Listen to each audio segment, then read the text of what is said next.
merci d'être parmi nous pour ce salon du livre des expatriés. Est-ce que tu peux nous présenter un peu qui tu es et ton parcours? Bonjour, donc je suis Adélaïde Russel. Je suis psychologue clinicienne diplômée depuis 97 et c'est l'année où j'ai rencontré mon conjoint puis j'ai fait le choix de le suivre à travers le monde. Aujourd'hui, nous sommes une famille nomade et j'ai fait le choix de travailler toujours, quel que soit le pays, quel que soit le contexte. Donc, j'ai adapté ma profession et j'ai compris à quel point les accompagnements pouvaient être utiles pour les expatriés, les enfants, les conjoints, les salariés. Et aujourd'hui, c'est ce que je propose et c'est ce que je fais. On aura plus d'informations sur ton parcours en regardant sur le blog tes différents témoignages en tant que psychologue pour voir les différents lieux où tu as vécu et quelles activités tu as pu avoir en tant que psychologue de formation. Mais alors, tu es aussi écrivain et c'est à ce titre-là que nous t'accueillons aujourd'hui. Tu as écrit en 2009 un livre qui s'appelle L'enfant expatrié. Il y a un sous-titre particulier d'ailleurs. Oui, le sous-titre, c'est accompagner son enfant à travers les changements liés à l'expatriation. Et je pense que chaque mot-clé est important. Ça permet de comprendre dans quelle dynamique Gaëlle Goutin et moi-même, nous avons coécrit ce livre.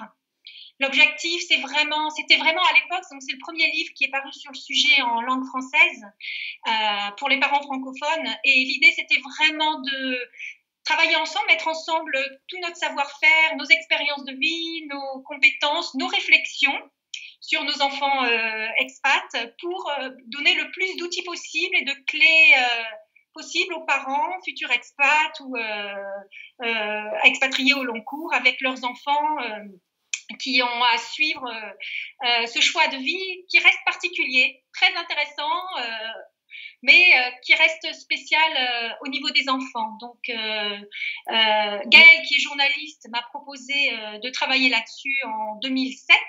Et pendant 1 an et demi, nous avons creusé la question. D'accord. En fait, c'est le guide de survie pour les parents qui veulent accompagner leurs enfants dans ce choix d'expatriation.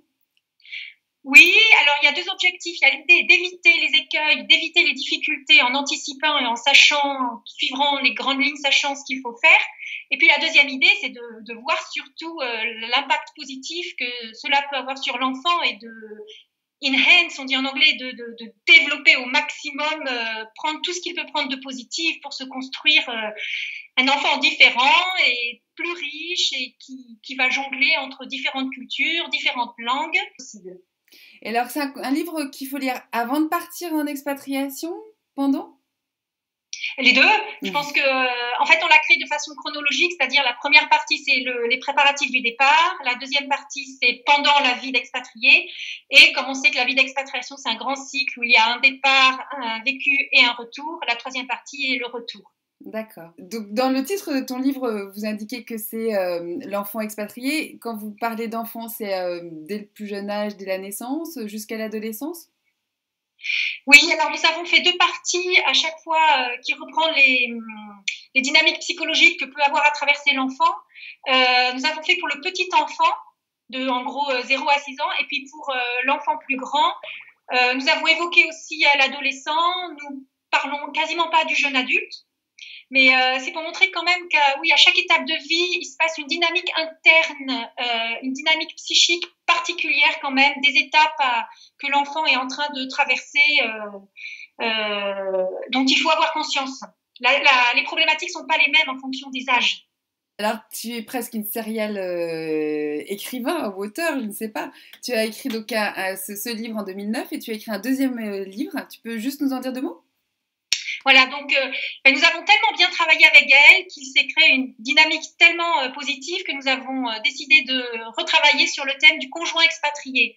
Donc 2 ans après est paru le livre Conjoint expatrié, réussissez votre séjour à l'étranger, donc en mars 2011, qui reprenait également toute une réflexion de base sur comment gérer au mieux son expatriation et la réussir en tant que conjoint expatrié. Donc, il y a une grande partie personnelle, familiale et professionnelle.